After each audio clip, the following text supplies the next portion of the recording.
હે ભગવાન, શું કરવું કઈ ખબર નથી પડતી. ધંધામાં સતત અને સતત નુકસાન થયા રાખે છે અને રાત્રે ઊંઘ પણ નથી આવતી અને મન અશાંત રહ્યા કરે છે. એકદમ સાચી વાત છે.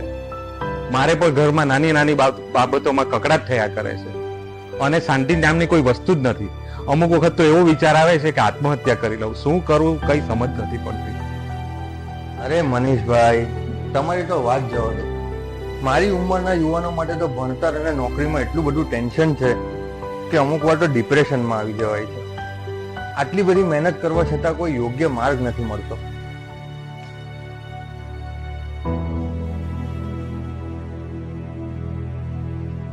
કેમ ભાઈઓ આટલી બધી ચિંતામાં બેઠા છો? કઈ ચિંતા હોય એવું લાગે છે.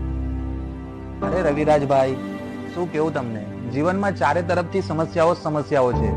પૈસા, ઘર, કરિયર, કોઈનું સમાધાન મળતું નથી. સાહિલભાઈ, જ્યારે વાદળો ઘેરાય છે ત્યારે સૂરજ ઢંકાય છે. એનો મતલબ એવો નથી કે ગાયબ થઈ જાય છે. આપણે આપણી સમસ્યા જ જોઈએ છે. સમસ્યાનો સમાધાનનો ઉકેલનો માર્ગ નથી શોધતા આપણે. રવિરાજભાઈ, આ તણાવ અને અશાંતિમાંથી મુક્તિ મેળવવાનો કોઈ રસ્તો છે ખરો? સત્સંગ સભા દર અઠવાડિયે સણિયા મંદિરે સભા ભરાય છે.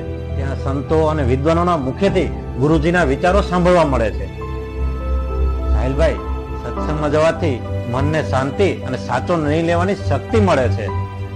મનીષભાઈ, સત્સંગ કરવાથી પરિવારમાં પ્રેમ અને સહનશીલતા વધે છે.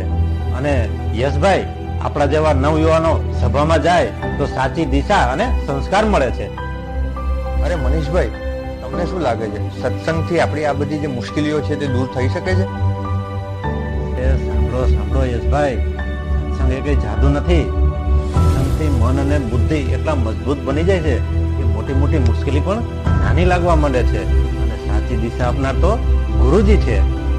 મનીષભાઈ, સાહિલભાઈ અને યશભાઈ, તમે પણ આ અઠવાડિયામાં શુભ અને મહામાંગલકારી દિવસ આવી રહ્યો છે. એ દિવસ એટલે ગુરુ પૂર્ણિમા. આપણા જીવનમાં અંજવાળાનો પ્રકાશ કરનાર એવા ગુરુજીનો ઋણ અદા કરવાનો દિવસ એટલે ગુરુ પૂર્ણિમા. ગુરુ પૂર્ણિમા શું એ દિવસે કઈ ખાસ કાર્યક્રમ હોય છે? આ દિવસે ગુરુ પૂર્ણિમા મહોત્સવનું ભવ્ય આયોજન કરવામાં આવ્યું છે. એમાં દિવ્ય સત્સંગ, ગુરુ પરાવાણી, ગુરુ વંદના અને મહાપ્રસાદની વ્યવસ્થા કરવામાં આવી છે. ખરેખર ખૂબ જ સુંદર આયોજન લાગે છે. હા, તેથી જ અમે સૌ આપને અને આપણા પરિવારને આ ગુરુ પૂર્ણિમા મહોત્સવમાં આવવા માટે હૃદયપૂર્વક આમંત્રણ આપવા માટે આવ્યા છીએ. રવિરાજભાઈ, સારું થયું આજે તમે આ બધી વાતોની જાણ કરી. આ ગુરુ પૂર્ણિમાના ઉત્સવમાં હું તો મારા પરિવાર સાથે ચોક્કસ આવીશ, પણ સાથે સાથે મારા મિત્ર મંડળ અને એમના સગા સંબંધીને પણ લેતો આવીશ. હા, અમે પણ આવીશું. તારીખ 2 ઓગસ્ટ 2026 રવિવારના રોજ સવારે 9 થી 1 આત્મીય સંસ્કાર ધામ સણિયા કણદાના મુકામે ગુરુ પૂર્ણિમાનો મહોત્સવ ઉજવવા જઈ રહ્યા છે. તમે પણ આવશો ને?